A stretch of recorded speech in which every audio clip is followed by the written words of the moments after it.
Assalamualaikum warahmatullahi wabarakatuh. Saya Rifat Dinada, mahasiswa Magister Manajemen, Fakultas Ekonomi Akademi Universitas Gadjah Mada, ingin mempresentasikan tentang analisis faktor-faktor eksternal yang mempengaruhi performa PT Kelola Minyak Laut atau KML Food. Paper ini dibuat untuk memenuhi tugas mata kuliah General Business Environment dengan dosen pemangku Bapak Adi Kualitasya. Selanjutnya latar belakang dari penulisan paper ini yaitu melihat industri perikanan Indonesia yang memiliki potensi yang sangat besar karena mayoritas wilayah Indonesia merupakan daerah perairan dengan sumber daya ikan yang melimpah.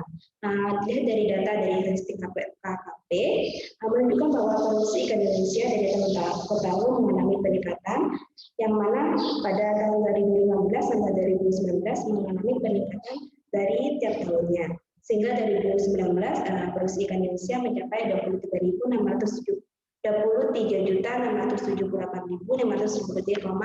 ton.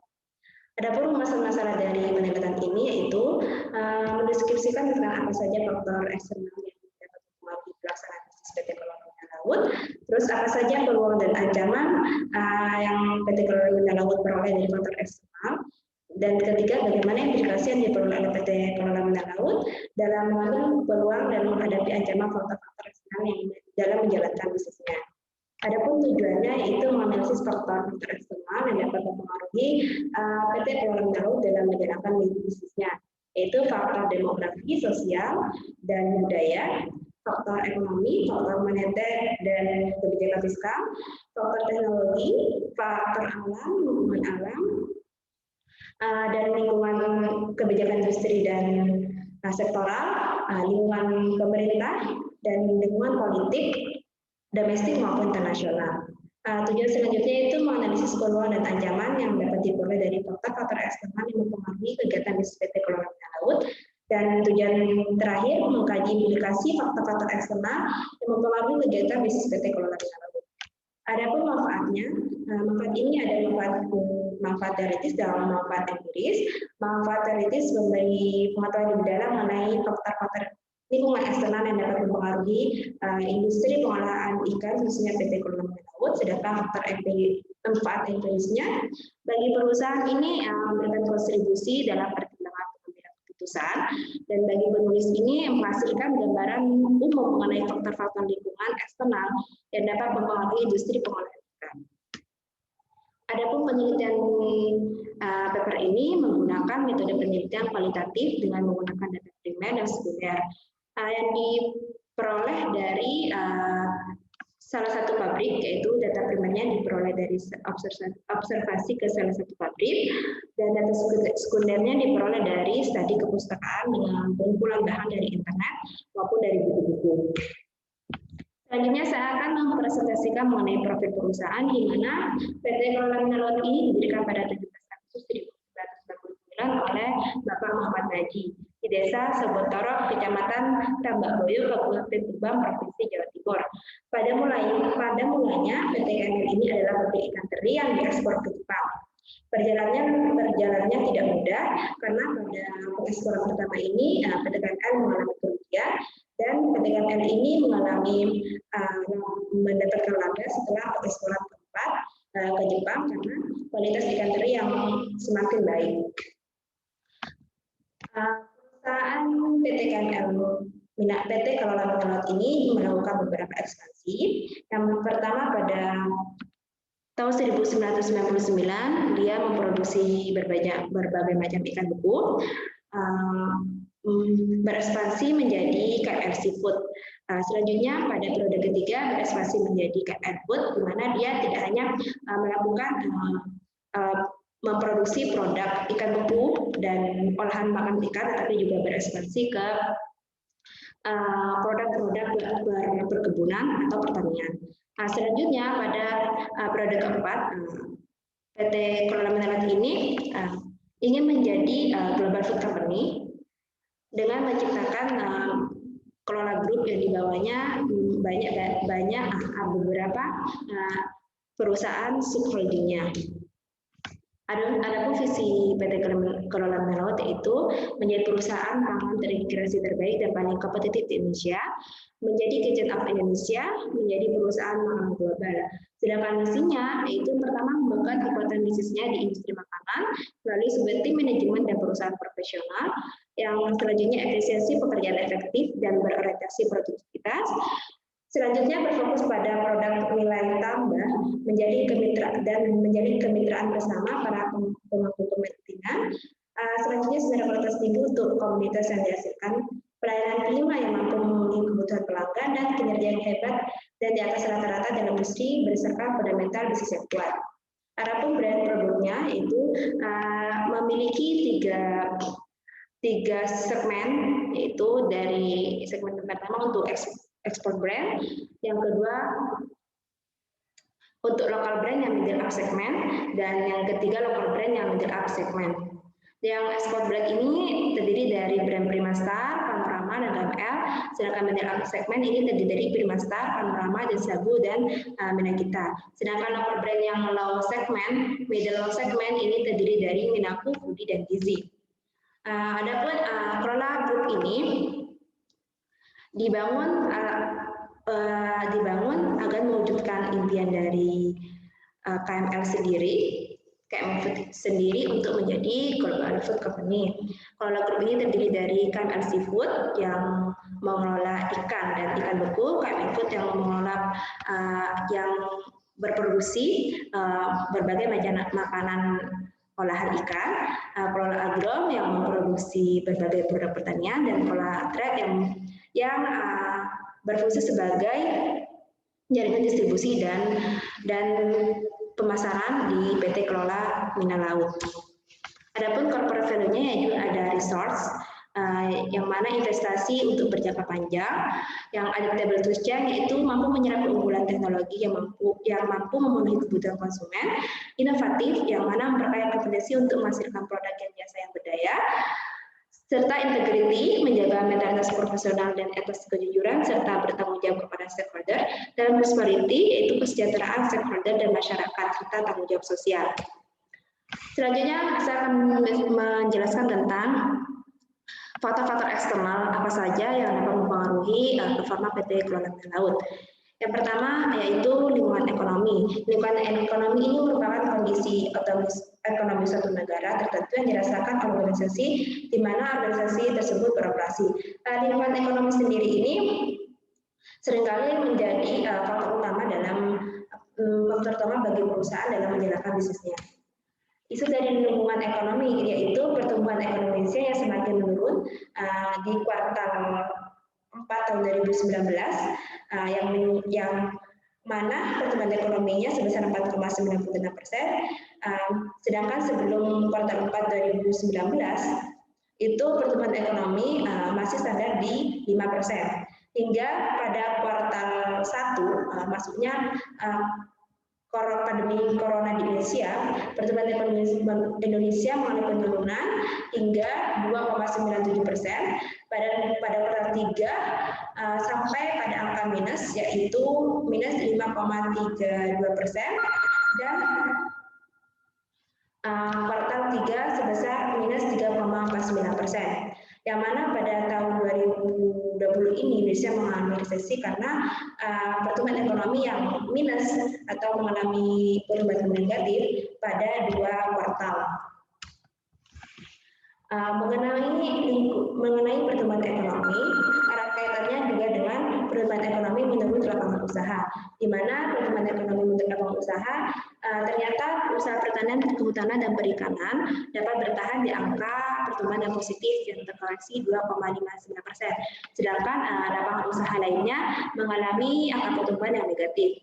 Ternyata angka pertumbuhan yang positif ini pertama paling besar pada produk tanaman pangan, sedangkan pertumbuhan perikanan sebesar 1,06% ini didorong oleh permintaan khas dalam negeri dan produksi hasil ikan kakap.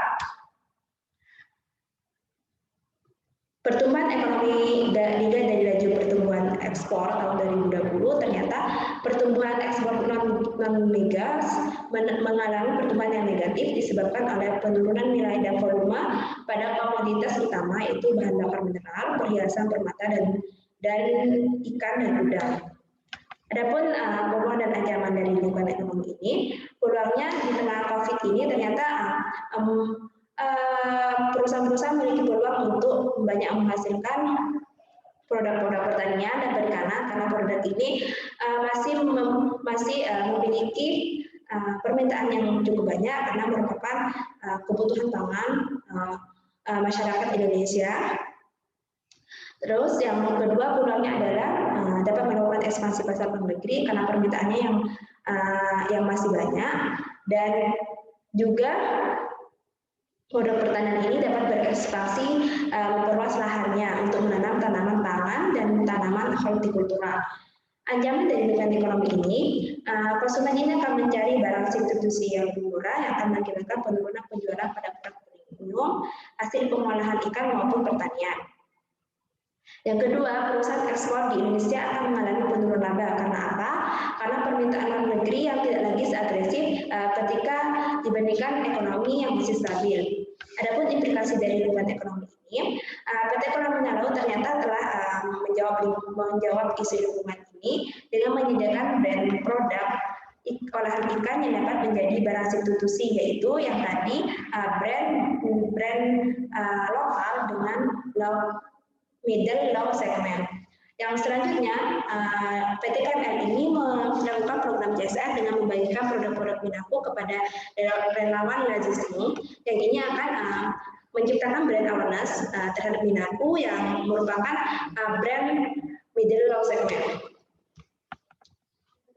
Selanjutnya mengenai kebijakan moneter dan fiskal. Kebijakan moneter dan fiskal ini merupakan kebijakan ekonomi makro yang dapat mempengaruhi perusahaan dalam operasinya.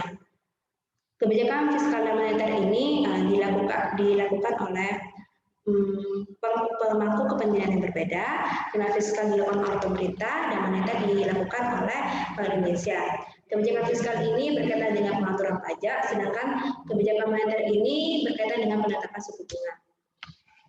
Adapun isu kebijakan fiskal ini tentang regulasi mengenai insentif pajak untuk membantu pelaku usaha di tengah pandemi.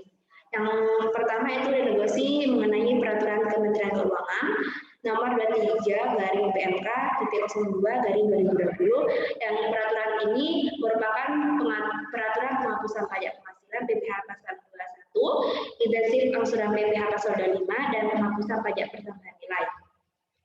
Yang kedua, peraturan Menteri Keuangan nomor 28/PMK.03/2020 tentang pemberian fasilitas pajak terhadap barang jasa yang diperlukan dalam rangka penanganan penanganan pandemi coronavirus disease 2019. Yang ketiga, peraturan Menteri Keuangan nomor 34/PMK.04/2020 tentang pemberian fasilitas kebiayaan atau cukai serta perpajakan atas impor barang untuk keperluan penanganan pandemi COVID-19. Yang terakhir adalah peraturan pemerintah Republik Indonesia nomor 30 tahun 2020 tentang penurunan taraf pajak penghasilan bagi wajib pajak badan dalam negeri yang berbentuk perseroan terbuka dan juga dengan kriteria tertentu. Sedangkan isu kebijakan moneter yaitu penurunan BI 7D reserve rate pada tahun 2020 sejak bulan Juni. BI 7D reserve repo rate ini mengalami penurunan, di mana sampai akhir bulan Maret 2021 BI 7D reserve repo rate ini berada di angka 3,5%. Penurunan ini disebabkan karena adanya pandemi COVID-19 dan keputusan penetapan BI 7D ini mempertimbangkan perkiraan tingkat inflasi dan mata uang beredar. Adapun peluang dan ancaman dari kebijakan moneter fiskal, yang pertama peluangnya adalah kebijakan intensif pajak ini berdampak pada pengurangan beban perusahaan, sehingga perusahaan ini tetap bisa menghasilkan laba dan membagikan dividen. Yang kedua, kebijakan suku bunga yang berada pada titik terendah menjadi peluang bagi perusahaan komunitas untuk tetap mendapatkan permintaan atas produk-produknya. Kenapa? Karena harga produksi pengolahan yang semakin turun. Ancaman dari kebijakan ini itu kebijakan intensif pajak ini tidak berlaku bagi PT yang sahamnya tidak melantai di bursa, sehingga bagi PT tersebut akan berakibat pada penurunan laba di tengah permintaan produknya yang semakin menurun akibat pandemi COVID-19. Yang kedua, kebijakan pengurangan pajak atas barang impor dengan negara tujuan ini akan mengakibatkan barang-barang impor semakin mudah masuk dan akan bersaing dengan produk lokal.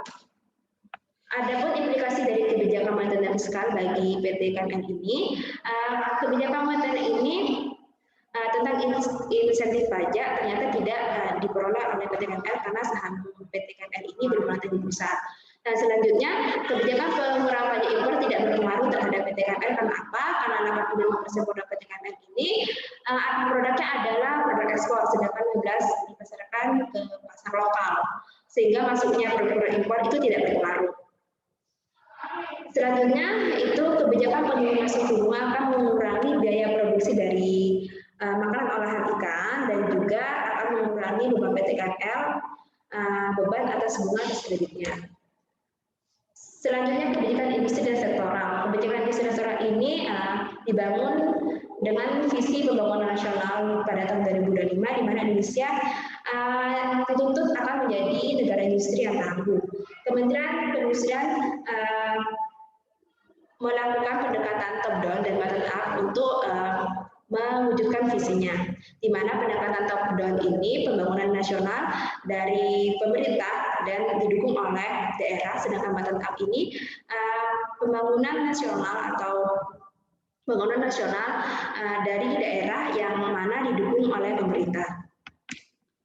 Adapun kebijakan industri dari sektoral ini, Kementerian Perindustrian ini mengungkapkan bahwa industri pengolahan ikan harus terus ditingkatkan karena untuk memenuhi permintaan pasar domestik maupun pasar internasional. Pada tahun 2019 ternyata potensi ikan baru dioptimalkan hanya sebesar 60%.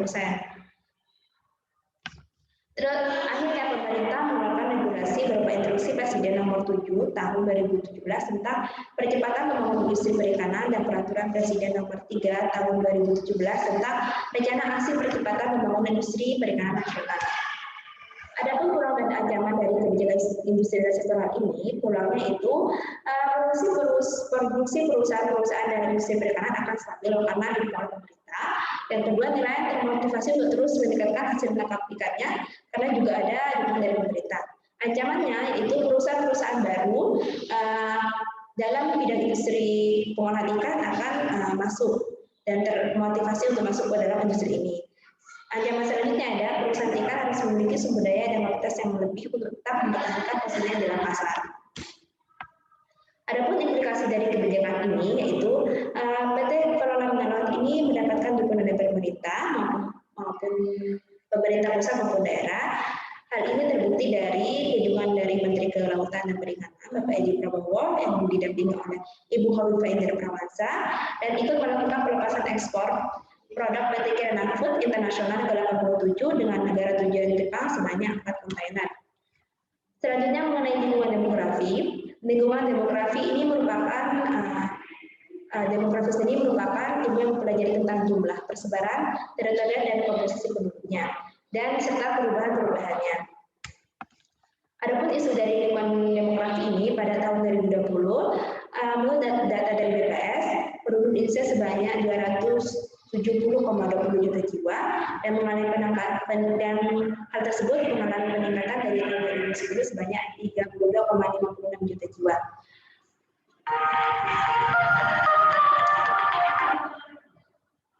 Sedang angkatan kerja Indonesia pada Februari 2007 naik sebesar 1,73 juta jiwa dibandingkan pada tahun 2019.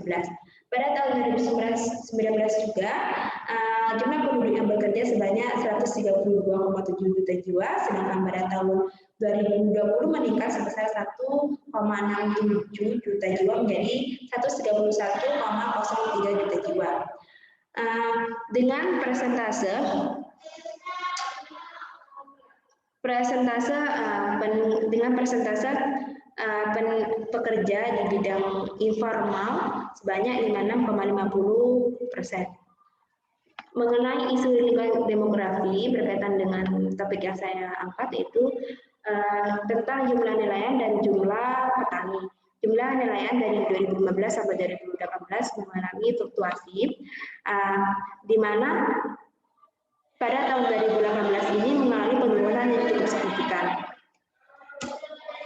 Isu mengenai petani Indonesia yaitu Kepala PPSDMP Dede Nur Syamsi mengungkapkan bahwa total petani Indonesia sekitar 33,4 juta jiwa, sedangkan petani muda hanya sekitar 8%. Artinya di Indonesia ini mengalami krisis petani muda. Adapun peluang dan ancaman dari lingkungan ini, lingkungan demografi, peluangnya yaitu penggunaan kegiatan penangkapan ikan akan mampu meregenerasi ikan-ikan yang berguna, apalagi ikan-ikan yang memiliki nilai ekonomis. Adapun ancamannya, penurunan jumlah nelayan yang ada di Indonesia akan mengancam supply chain perusahaan-perusahaan besar pengekspor ikan dan pengolahan ikan. Ancaman selanjutnya yaitu distribusi ikan akan hanya berakhir di kalangan pengkonsumsi ikan langsung di pasar domestik, sehingga perusahaan akan susah untuk mendapatkan supply chain untuk mengekspor ikan ke luar negeri. Adapun implikasi dari lingkungan demografi ini, PT KML ini harus terus berupaya meningkatkan nilai tukar ikan dan nilai tukar hasil produk pertanian. Dan PT KML ini harus terus membuat produk-produk yang inovatif untuk menciptakan nilai tambah bagi produk pertanian dan produk tangkapan ikan. Selanjutnya mengenai lingkungan sosial dan budaya. Budaya ini merupakan tata cara pandang atas segala hal dalam kehidupan yang dipegang seseorang atau kelompok tertentu, di mana budaya ini dibangun atas kesepakatan dari berbagai pihak. Budaya ini juga seringkali menjadi faktor utama yang mempengaruhi perusahaan. Karena budaya ini erat kaitannya dengan perubahan perilaku konsumen di suatu negara. Isu dari lingkungan budaya di Indonesia ini adanya pengaruh budaya-budaya luar yang dapat mempengaruhi masyarakat Indonesia untuk memilih dan memproduksi produk. Dilihat dari budaya Indonesia sekarang, ternyata masyarakat Indonesia lebih tertarik mengkonsumsi produk-produk yang instan. Isu dari lingkungan budaya dan sosial tersebut memiliki peluang dan ancaman.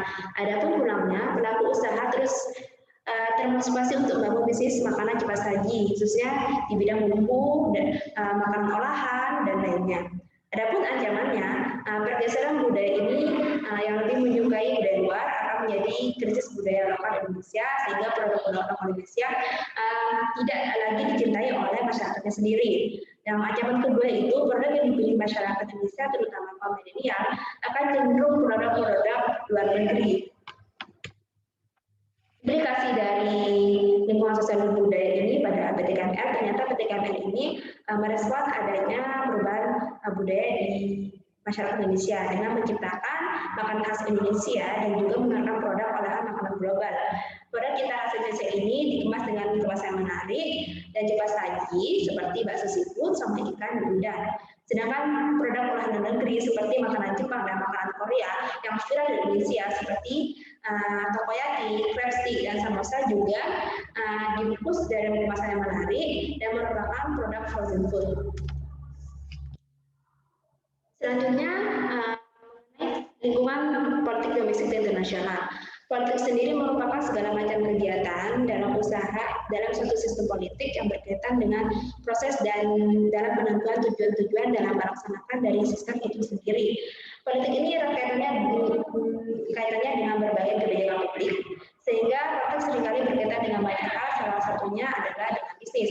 Iklim politik suatu negara itu menjadi pertimbangan para investor untuk berinvestasi di sana. Kenapa? Iklim politik akan menarik investor untuk investasi di negara tersebut, sedangkan iklim politik politik yang baik akan menarik investor untuk berinvestasi di negara tersebut, sedangkan iklim politik yang kurang baik tidak akan menarik investor untuk berinvestasi di negara tersebut. Adapun isu dari lingkungan politik domestik ini yaitu yang pertama mengenai isu politik domestik mengenai pemilihan Pilpres tahun 2019 membuka sejarah baru bagi Indonesia. Kenapa? Karena Prabowo Subianto dan Sandiaga Uno yang seharusnya menjadi pihak oposisi pemerintah, tapi keduanya bergabung dalam kabinet maju Bapak Jokowi, sehingga pihak oposisi tidak lagi menjadi kuat. Sedangkan isu dari politik internasional yaitu politik internasional menunjukkan iklim yang baik. Karena apa? Karena setelah berakhirnya perang dagang antara China dan Amerika, maka perekonomian menunjukkan stabilitas ekonomi yang semakin baik. Yang selanjutnya itu kebijakan Joe Biden sebagai Presiden baru Amerika Serikat yang dilantik pada tahun 2021.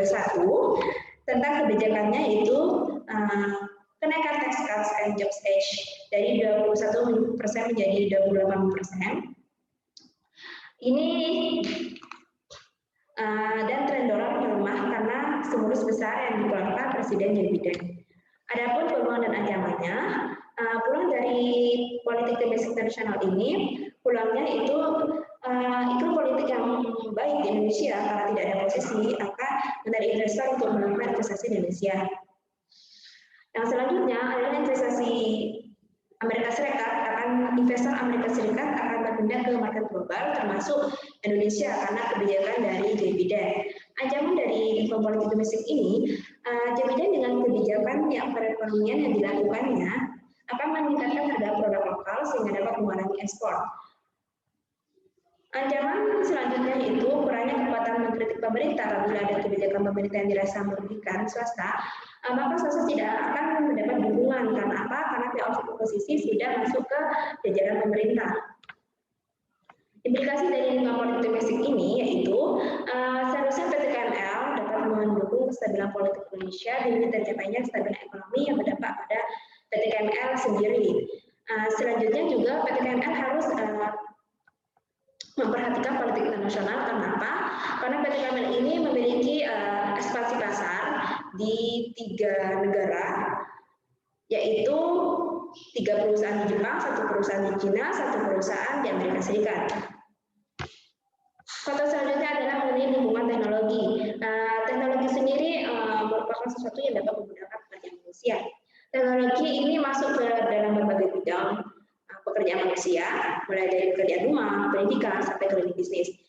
Perkembangan teknologi ini sebenarnya berawal dari hal yang sederhana, akan tetapi seiring perkembangan ilmu pengetahuan, maka teknologi ini juga berkembang dan menyentuh pada hal yang lebih kompleks. Adapun isu dari lingkungan teknologi ini, saya mengambil isu tentang industri 1.0, yaitu ditandai dengan adanya mesin uap. Industri 2.0 ditandai dengan adanya listrik. Industri 3.0 ditandai dengan adanya komputerisasi dan otomasi. Dan industri 4.0 ditandai dengan cyber physical system, internet of things dan network, di mana industri 4.0 ini juga adanya big data yang bisa dimanfaatkan oleh perusahaan untuk menganalisis pasar dan lain sebagainya. Oleh sebab itu, maka perusahaan dituntut untuk memiliki resource dan capability yang mumpuni untuk beradaptasi dengan teknologi. Peluang dan ancaman dari lingkungan teknologi ini bagi perusahaan itu, produksi akan lebih efektif dan efisien. Teknologi ini akan menggantikan tenaga manusia dengan mesin, karena tenaga manusia ini dirasa lebih mahal daripada tenaga mesin, sehingga dapat menghemat biaya. Yang selanjutnya membantu perusahaan untuk masuk ke dalam industri Blue Ocean. Seperti kita ketahui, banyak startup yang masuk ke dalam industri Blue Ocean ini. Selanjutnya membantu perusahaan dalam pemasaran produk dengan adanya jual beli secara online dan maraknya e-commerce. Yang selanjutnya peluangnya adalah memotong jalur distribusi produk dengan adanya jual beli secara online tersebut. Adapun ancaman dari teknologi ini, seharusnya perusahaan ini dapat dengan cepat menganalisis kebutuhan konsumen agar apa? agar konsumen ini tidak beralih ke produk lain dan perusahaan itu dapat menghasilkan produk sesuai dengan kebutuhan konsumen. Yang selanjutnya adalah ancamannya, perusahaan ini harus meningkatkan keamanan data karena meningkatnya cybercrime di tengah perkembangan teknologi. Adapun implikasi dari lingkungan teknologi ini yaitu PT KML ternyata beradaptasi dengan lingkungan teknologi ini. Dibuktikan dengan adanya pengembangan berbagai pabrik bakso dan kue ikan untuk pasar domestik dengan teknologi modern sebagai pionir di Indonesia.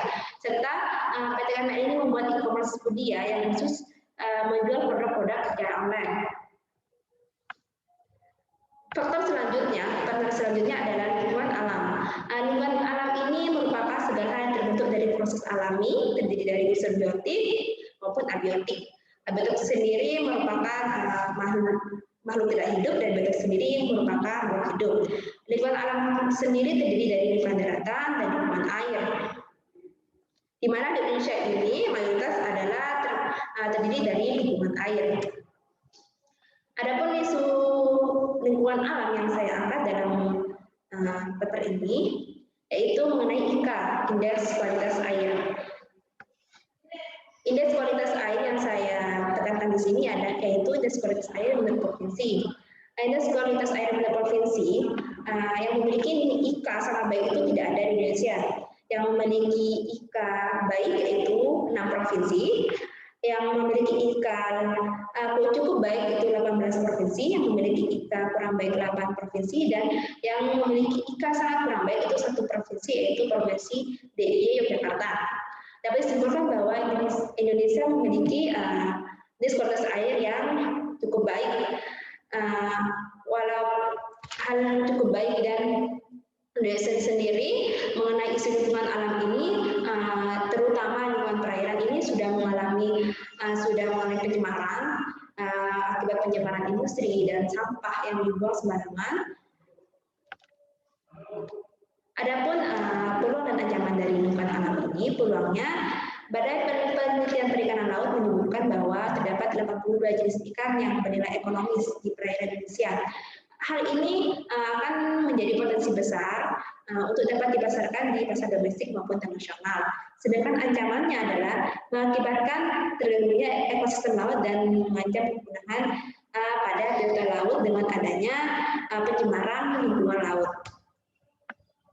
Implikasi lingkungan alam pada PT KML yaitu PT KML harus terus berinovasi mengembangkan produk-produk olahan ikan dan terus mencari peluang pasar baru untuk ekspor jenis ikan yang keberadaannya masih berlimpah, serta KML ini harus dapat menemukan program CSR untuk mencegah pencemaran laut.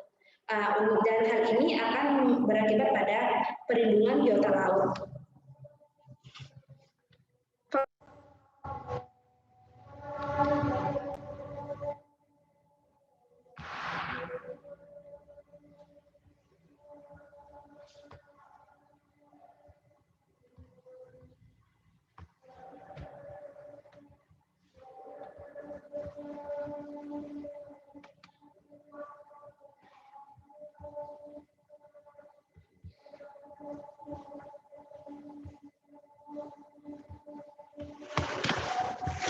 Faktor terakhir adalah lingkungan pemerintah.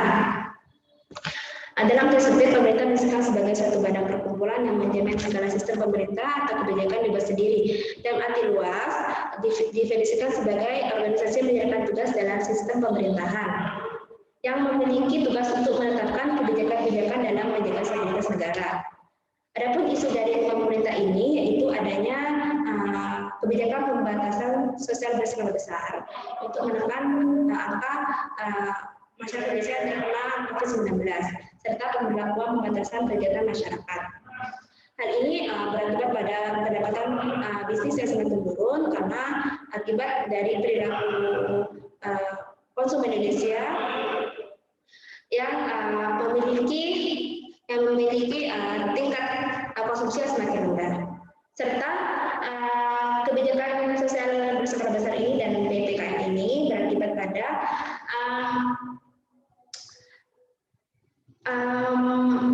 pada kerugian yang diakibatkan oleh perusahaan besar dan UMKM maupun UKM. Akhirnya pemerintah memberikan bantuan langsung tunai sebesar 2,4 juta bagi pelaku usaha bisnis dan UMKM. Adapun peluang dan ancamannya, peluangnya yaitu pelaku bisnis dapat melakukan ekspansi bisnis di bidang bisnis yang produknya dibutuhkan masyarakat di masa pandemi, serta usaha di bidang makanan juga masih memiliki potensi untuk tumbuh di saat pandemi. Ancamannya adalah kebijakan pemerintah terkait dengan pandemi ini dirasa membingungkan sehingga banyak perusahaan yang sudah melakukan bangkit untuk berjalan lagi ternyata harus mengalami kerugian karena adanya ketidakjelasan aturan. Adapun implikasi lingkungan ini yaitu ternyata ketika nominal ini tidak terlalu terdampak akan kebijakan pemerintah. Karena apa? Karena produk-produk kandang ini merupakan produk kebutuhan pangan yang masih sangat dibutuhkan saat pandemi. Serta hal ini juga didukung dengan permintaan besar pasar ekspor yaitu sebesar 17,5 ton frozen tuna dari Los Angeles, yang mana ekspor tersebut dilakukan pada tahun 2021 dilakukan oleh anak perusahaan PT KML yaitu PT Maluku Prima Sukses. Rekomendasi dari analisis tadi, maka penulis merekomendasikan ternyata PT KML harus melakukan strategi defensif yang berfokus pada pasar domestik dengan memperluas daya distribusi produk olahan ikan terutama lokal brand dengan middle segmentation. Yang kedua, meningkatkan hubungan kerjasama dengan supplier agar supply chain terjaga. Dan yang ketiga, mempertimbangkan rencana pengembangan support baru yaitu kelola support oleh PT Karantina Laut karena kondisi ekonomi dunia yang belum kondusif. Terima kasih. Assalamualaikum warahmatullahi wabarakatuh.